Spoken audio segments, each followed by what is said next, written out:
Hello lovelies, in this video we're going to be looking at drug development for your GCSE biology. So the things that scientists need to take into account before a drug actually goes from the lab to being onto the market.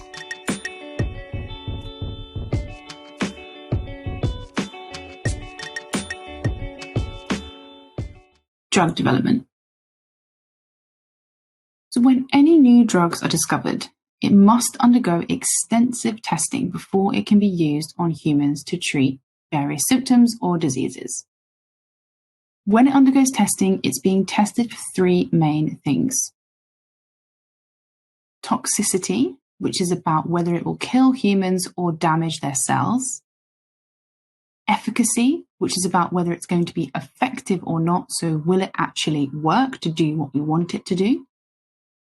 And the dosage, so how much do you actually need to take in order for it to work, and how much do you need to take for it to work but without giving you any serious side effects? The testing process and the results of any drug trials need to be reviewed by a panel of scientists that are also in this field.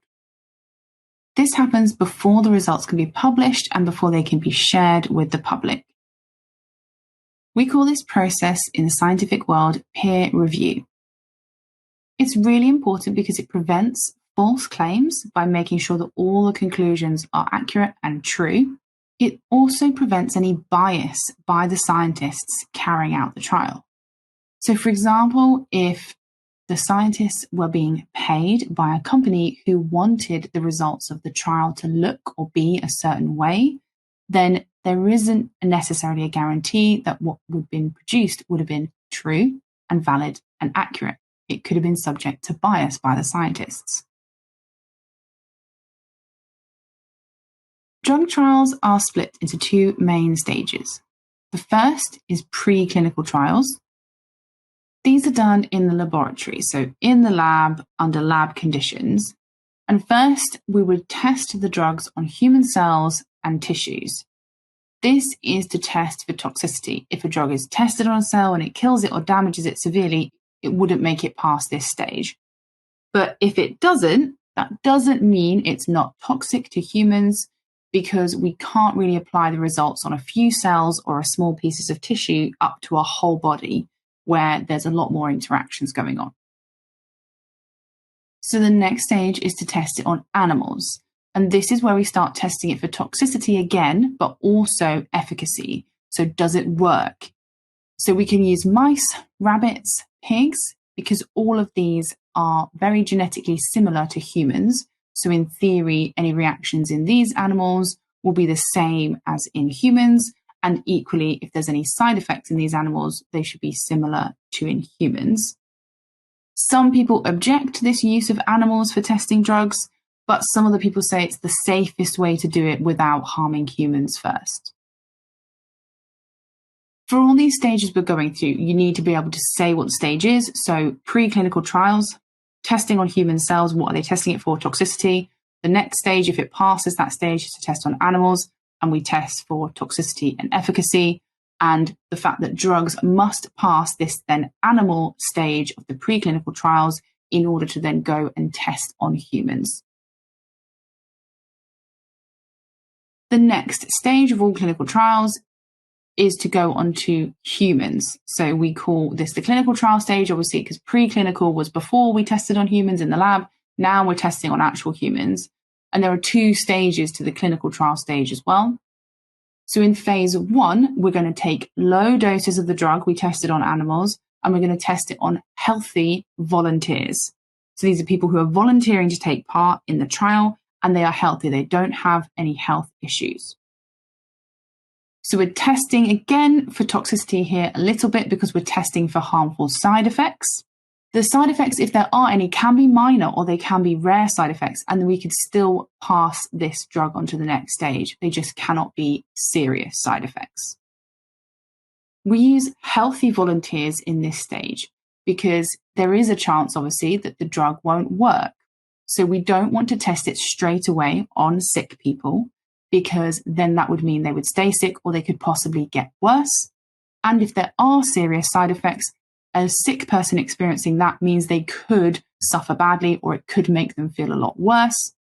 And any medication that a sick person would need to be taking or continue to take throughout the trial could interact with the drug that we're testing. And we need to be able to see it in a kind of pure environment to start with.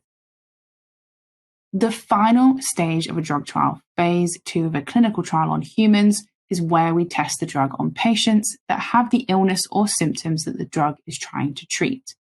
Now, this could have taken nearly 8 to 10 years to get to this stage, to pass through all of those sections and testing through the funding and everything. But finally, we can start testing for efficacy. So does it actually work on humans, on the thing it's supposed to treat? And also we can start working out dosage. So these trials are used to figure out how the optimum dosage we need that's going to work, but one that does not give too many side effects, if there are any. And remember, these would have to be minor or rare side effects like headaches or feeling a bit dizzy or feeling a bit sick sometimes, but nothing too serious in order for it to have got to phase 2. The trials for phase 2 clinical trials are often double blind. We'll look at what that means in a second.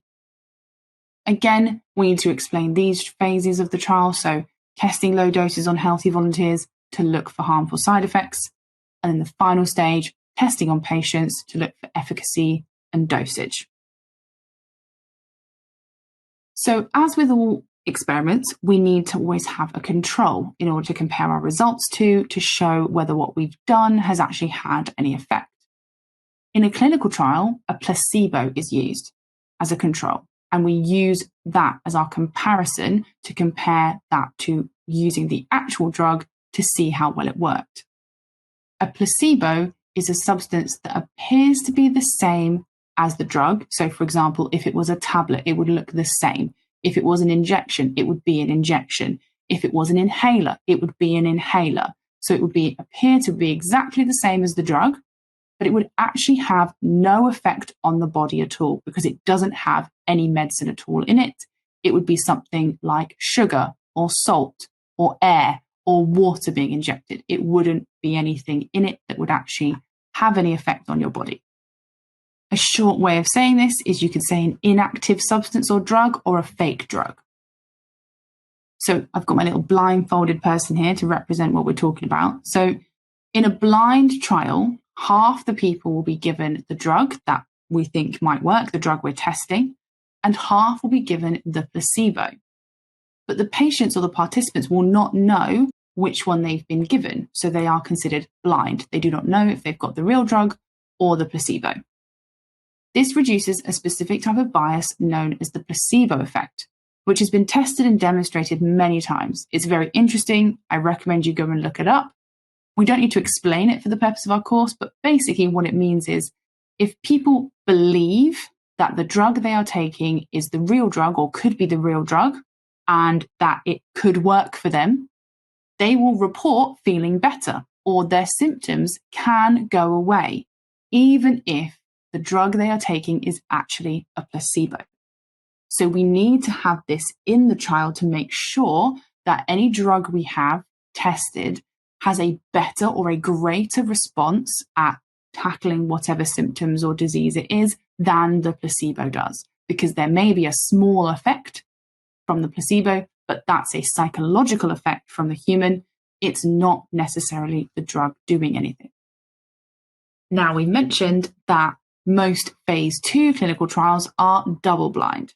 And this is where the doctors and the participants both are blind to who has had the placebo and who has had the actual drug. So no one in the trial, everyday, day-to-day trial, only some people very high up who originally determined the groups will know which patient is getting the placebo and which is getting the drug. This is probably the best way to test drugs and to do this trial because it helps with a few things. It avoids bias from the doctors. If the doctors are walking around and asking people how they feel or reporting on symptoms and recording how patients are looking or feeling, then if they know they're getting the real drug, they might be more biased in their results. Or if they know they're getting the placebo, so they know they shouldn't be seeing any improvement, they might not see any. So it stops that. It controls for the psychological effects of the doctors and the patients, so the placebo effect, which is kind of what I was just saying. It also makes sure, like we said, if there is bias amongst the doctors because they want it to work, then this won't affect their results. And lastly, it ensures that the results will actually show if the drugs work by comparing them to the placebo effect accurately. Ouch!